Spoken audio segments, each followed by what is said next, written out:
According to Freddie Mac's weekly National Mortgage Market Survey, the average 30-year fixed mortgage rate rose above 6% in mid-September, and in late October, it crested at about 7%, where it remained for the next 3 weeks. Since then, it has fallen somewhat in response to positive signs that inflation is finally abating, but we're still above 6%, a rate level we've not seen since late 2008. Needless to say, the effect of these higher mortgage rates on homebuyer demand throughout the U.S. this fall was not a positive one. Here in Florida, we could already see that conditions were worsening in response to the rise above 6% in October's data release from Florida Realtors, when new pending sales were down 41% year over year for existing single-family homes and down 43% for existing townhouses and condos. Based on those figures, it's not surprising that the newly released November figures for closed sales from Florida Realtors exhibit similar declines. Closed sales of existing single-family homes in November were down by over 38% compared to a year ago, and over in the townhouse and condo category, they fell by close to 39%.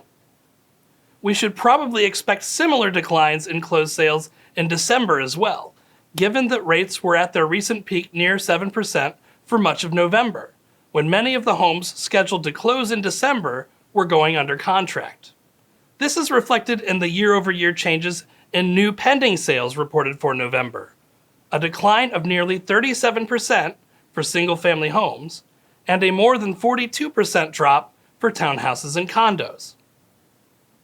The rate of price growth remained above the long-term trend in November, but it continues to slow in the wake of these higher interest rates. The median price for closed sales of single-family homes in November was $400,000. That's 9.6% higher than last November. The median townhouse and condo price, meanwhile, increased by 12.3% to $307,000. New listings of single-family homes for sale in November were down by over 15% year over year, and likewise declined by over 13% in the townhouse and condo category. This fall, the number of homes coming onto the market is partly in response to rate lock-in.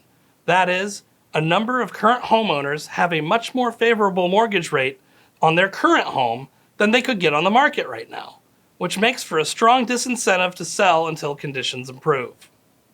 But there are many potential buyers and sellers out there for whom rate lock-in is not a factor, such as owners who have already paid off much of their mortgages and built up a lot of home equity, as well as those whose motivations to buy a home are not entirely driven by finances as much as need.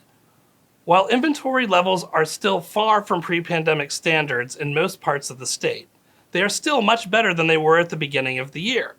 And buyers who were frustrated in their home searches over the past 2 years are finding there are more choices available now, and less competition as well. Join us next month as we present the December statistics and wrap up a very eventful year in Florida's housing market. And in the meantime, be sure to check out your local statistics at sunstats.floridarealtors.org. See you next month.